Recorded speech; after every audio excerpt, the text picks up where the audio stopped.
The year is 1939. The great powers of Europe are again at war. The relatively new and very small Republic of Finland declares its neutrality, but is still threatened. The largest military power in the world, the Soviet Union, is on their doorstep. They demand core Finnish land, but the Finns dismiss their threats. On November 30th, the Soviets invade, but for 2 months, the Finns hold the line, inflict massive Soviet casualties in the thousands, and leave the war with only 11% of their territory gone and their independence secured. This amazing David versus Goliath scenario is dubbed the Winter War, and it stuns historians to this day. But you probably have not heard of it, because it, along with many other incredible historical events, has probably never been taught in any high school history class you have ever taken. This goes to show that history's relevance is being tarnished, despite the lessons it teaches and the opportunities it brings.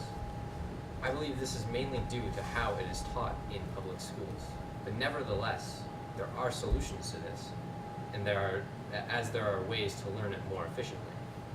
Overall, I believe history has less relevance compared to the other core subjects, and it ought to have that recognition. It is common debate whether history really matters or not, and historians do have a plethora of arguments to use when they get asked this question. The most famous one, arguably, is a quote by writer and philosopher George Santayana, which reads, "Those who do not remember the past are condemned to repeat it," or essentially, history repeats itself. And examples of this are plenty. For an example, there are proxy wars between great powers still occur today, but rather than places like Korea, Vietnam, and Afghanistan, they are now in places like Libya, Syria, and Yemen. Other reasons for history being relevant are its career opportunities. Not all who major in history are historians. There are a significant amount of people who major in history who go into several soft sciences, such as political science, legal sort of occupations, and the arts, according to a survey conducted by the U.S. Census Bureau. The data is shown in this graph, and as you can see, there are many different careers that history majors are in. Despite all of this, many are drawn away from history due to a lack of an engaging experience from a classroom. In my opinion, this is attributed to the teacher, and I will get to this in my next point. Sadly, I can't remember having a history class where the teacher truly cared. I really wanted to learn something, but instead, all I did was, I was just forced to remember and regurgitate facts to get a good grade. When the class was over, I could have easily forgotten all of this, because if I didn't get any lesson out of it, it didn't really matter to me anymore. I got the grade, class is over, doesn't matter. It really makes me wonder if teachers are really devoted or qualified to teach history. And according to a study conducted by the National Center for Education Statistics, roughly 35% of history teachers have neither certification nor a major in history. That's a bit more than 1/3 of all public school history teachers. Way more are certified and or majored in every other subject. This is something I find absolutely absurd and worthy of attention. But since it's not very plausible to fire 1/3 of all public school history teachers, we must look to another alternative.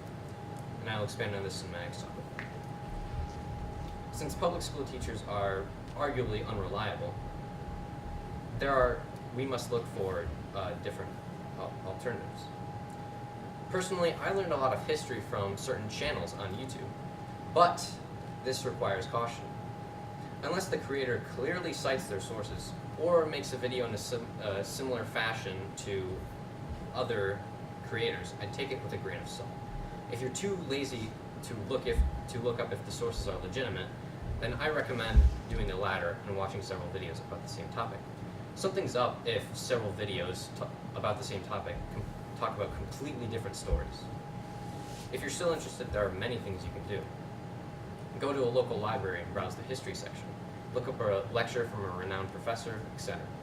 The world could use more historians, especially those who specialize in a specific topic, era, event, or field. Hopefully with these recommendations for your history learning experience, you've considered delving a bit more into it. Generally, I believe history should be taken seriously, along with the knowledge it bestows. Its relevance is still present, along with many opportunities that arise from it. However, there is a problem with how it is taught by teachers. But I have given you advice on how to learn it efficiently, since school is rather arguably unreliable. Now take these points to heart, because we are the ones who need to learn history the most. Our parents witnessed the death of those who fought the Great War, and we are witnessing the death of those who fought the Second World War. It is essential to learn from and preserve their experiences, and eventually have future generations learn from them as well. None of us live forever, and I believe it is paramount that we do the thing that all historians do, and that is to preserve.